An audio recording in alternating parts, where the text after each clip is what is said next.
Hi folks, and welcome to the third and final episode of my 148 Eduard Bf109E series. In this video, I'm going to be tackling the decals and the weathering. If you haven't caught parts 1 and 2 yet, the links for those are in the description. Okay, so let's get stuck in with the decals. The decals in this kit are supplied by Eduard and not Cartograph. I haven't used any of Eduard's in-house decals before, apart from the stencils, so let's see how they perform. Each decal was first cut away from the backing paper with a sharp, fresh 10A scalpel blade. There wasn't a great deal of carrier film around the decals, which was great, apart from the numbers where, as you'd expect, there was a bit more. As I'm decaling over a satin surface, my process has to be spot on. The decals were dipped for a few seconds in warm water before being placed on a kitchen towel to wick off the excess and let the adhesive dissolve a bit more. As you can see, there was a small whoopsie when taking these ID markings out of the water. This was an easy fix though. The surface for the decals was prepared with VMS Decal Set and Fix. The decals were then carefully slid into place. The adhesive in the Set and Fix is really strong. I did find you can use warm water or more Set and Fix to help reposition the decal until you're happy with the positioning.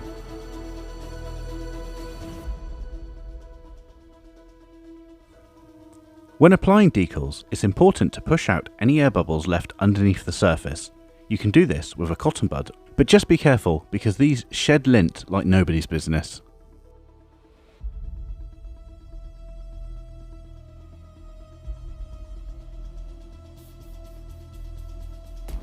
When the decals were dry, they were given several light passes with VMS Decal Softener.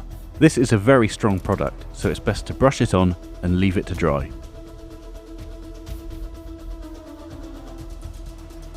The in-house Eduard decals performed really well and I was nicely surprised. Even the stencils went down nicely. In the past, when applying Eduard stencils, even over a gloss surface I've got silvering, but not this time.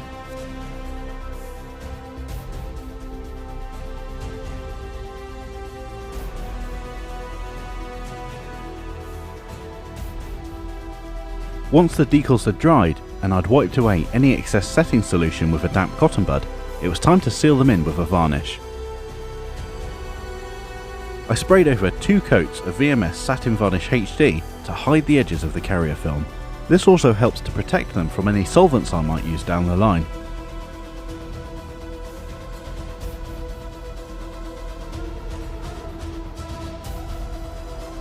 I was a bit indecisive when it came to choosing a chipping colour to go over the sand and the green. Luckily, I found one that goes over both really nicely. I used Vallejo model colour German Camouflage Beige World War II. This was thinned at roughly 7 parts paint to 3 parts water. And chips and scratches were painted over the whole airframe, focusing on areas where the wear would accumulate the most. And, to be consistent, I'm using my Artist Opus 20 Kolinsky Sable brush.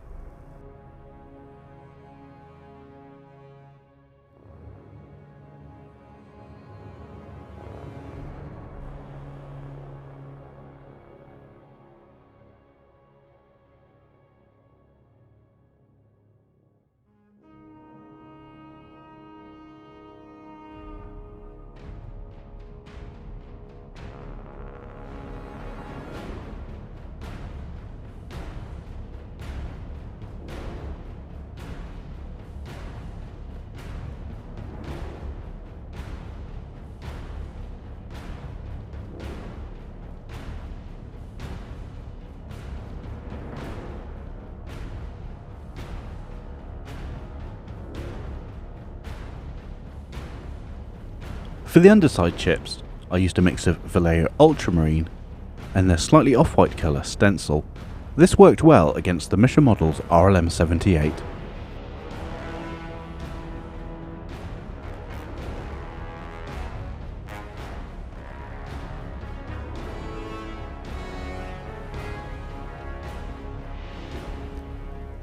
With the chipping complete, it was time to mix up my trusty old oil wash mixed from French ultramarine and burnt umber artist oils. This was thinned with VMS Universal Weathering Carrier Light. The light version is a bit more gentle on a painted surface, and it's the one I use all the time. Anyway, I mixed the blue and the brown together to make an almost black, and the intensity of this can be changed depending on how much thinner you use.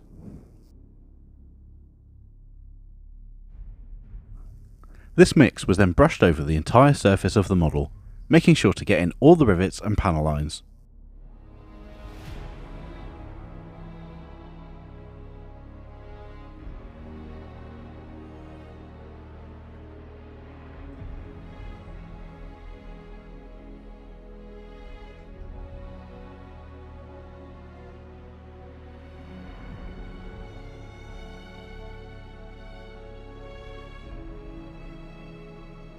And once I'd left the wash mix to dry for about 15 minutes, I removed all the excess with a cotton bud.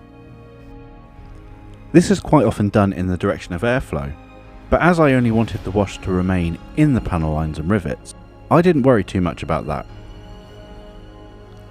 If you're having trouble removing your excess wash, you can lightly moisten your cotton bud to help remove the oil paint. You don't want this too damp though, as you can just wash it away. For the upper surfaces, I added a bit more brown to my wash mix. This helped the wash to harmonise nicely with the brown and green. And like before, this was just slapped on.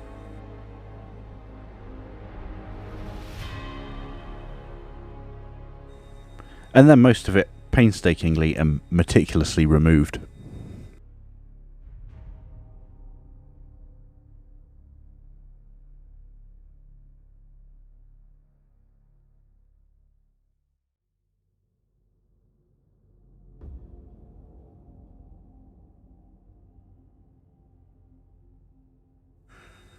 To add some more dynamism and visual interest to the model, I used a mix of French ultramarine and burnt umber, a bit thicker than a wash, and used this to apply some shadows. This was painted around the edges of panels and in any area that you want to just pop a bit more. When the thinner evaporates, all you need to do is blend it in with a soft brush. And with this technique, you end up with some very subtle but very cool shadowy areas.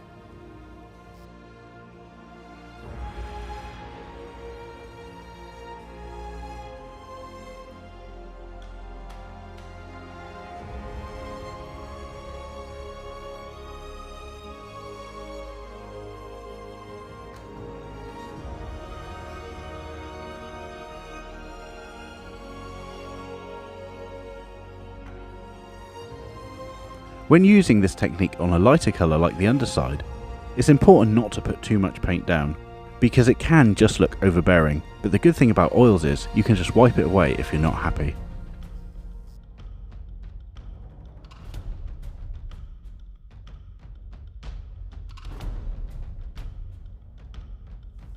A few people have asked me what brush I use for my blending.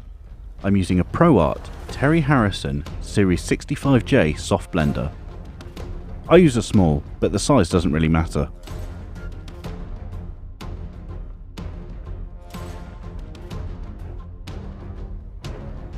Sometimes, to make the effect more defined, it's ideal to brush some thinner on the adjacent panel to the one you are shading, just to tidy away any excess oils that might have crept over.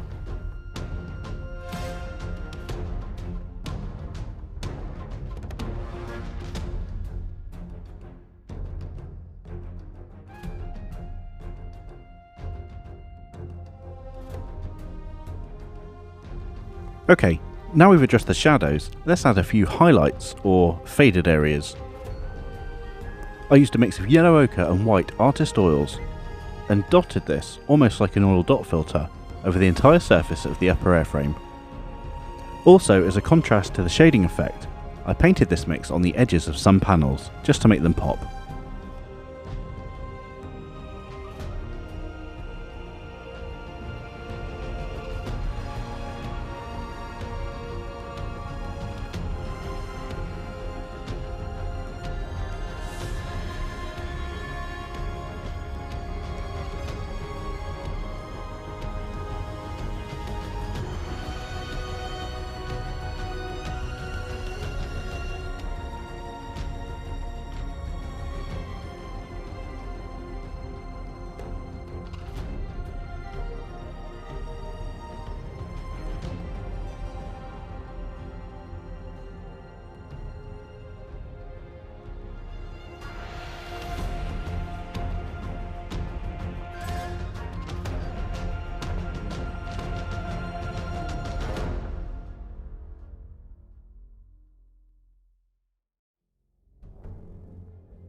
Because I'm impatient, and to protect the previous oil layers, I sealed them in with a layer of VMS Matte Varnish HD.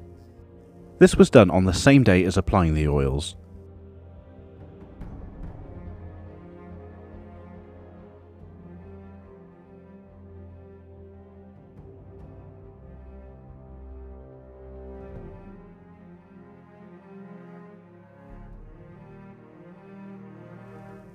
In period photos, you see that often the undersurface of a 109 was quite dirty. So I added some oil streaks with Abteilung 502 engine grease mixed with sepia, just to tone down the gloss effect a bit. The streaks were carefully applied with a fine brush. These were then blended with a soft brush slightly dampened with thinner.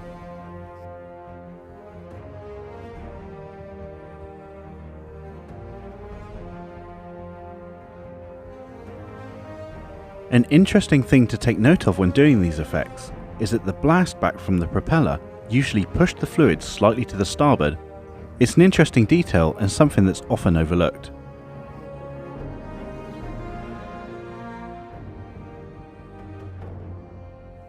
As this aircraft operated out of a grass field in Tudora, Romania, I decided to add some mud splatters to the underside. I used Mixed Splashes Effects Dry Step and speckled this over the lower surfaces of the model with a toothpick.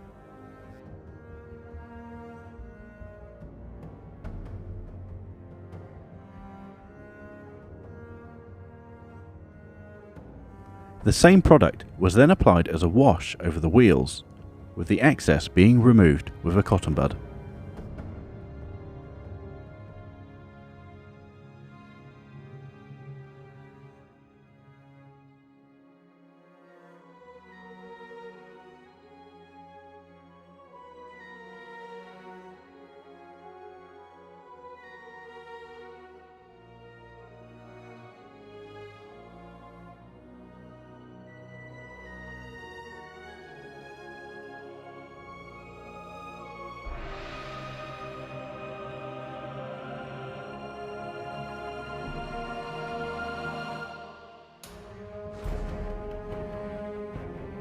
Now it's time for one of the most satisfying parts of any build: removing the paint masks.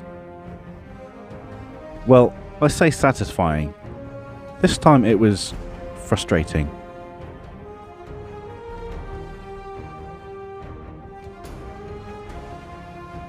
When peeling the masks off, several large flakes of paint came away with them. This was a teensy bit annoying. So what did I do? I cleaned away the paint on the canopy with a cotton bud dipped in isopropyl alcohol. Once I'd removed all of it, I used a mix of MRP RAL 6003 and PC12 to match the mission model's colour that I used. I masked off each single piece of canopy framing one by one and sprayed them back in. It was a hassle, but it was worth doing, as I didn't want that hanging over the build. It was at this point I glued the undercarriage in place. I used VMS Flexi 5K CA Slow to give me a bit extra time when positioning them.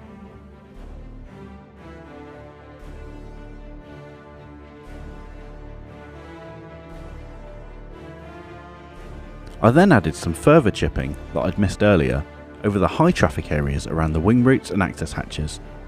This was painted in with dark star pewter to give a nice metallic effect.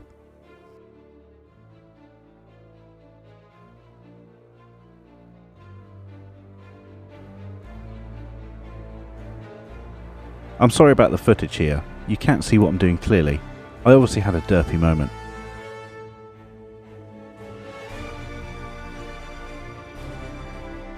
To add some more tonal variation, I speckled over some burnt umber and French ultramarine artist oils, thinned once again with VMS Universal Weathering Carrier.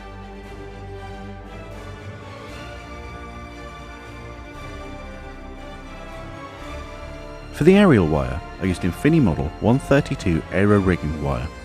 This was glued in place with VMS Extra Thin CA.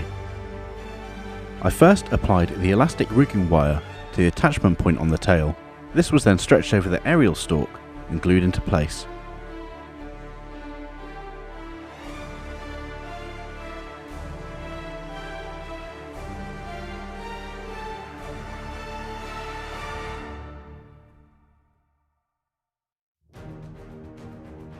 I glued the canopy in place with several small dots of VMS slow setting CA. Canopy glue would have been no good here because I wanted the join to set fairly quickly. For the final touch, I added some exhaust staining to the sides of the fuselage. I made sure to check my references and match the shape to one seen in photos. I used a mix of black and red-brown MRP paints to approximate the exhaust staining colour. This was sprayed really carefully at around 10 psi. To add some more realism and interest to the exhaust stains, I mixed up a lighter mix, using the same colours as before, lightened with clear dope linen 1. This was sprayed in the centre of the exhaust stains. This was to try and emulate the chalky deposits you often see on these aircraft. And with these final steps, my 148th Eduard Bf109E was complete. Before we get to the final gallery images, I'd like to give a massive shout out and a huge thanks to my patrons. You guys are awesome, your support is much appreciated and you help keep the channel running. If you're interested in becoming a patron, head over to patreon.com/LPJmodels for exclusive behind the scenes content, early access videos, polls and more. Also, don't forget I've launched a new Discord server. The link for that is in the description. It'd be great to see you there. So, that's the end of my Bf109 series. I hope you enjoyed it. My main goal with this series was to give you a more in-depth look at the building and painting process. So if you want to see more content like this, or even if you don't, let me know in the comments. Don't forget to hit that like button and subscribe if you haven't already. I'm James from LPJ Models. Till the next one, thanks for watching.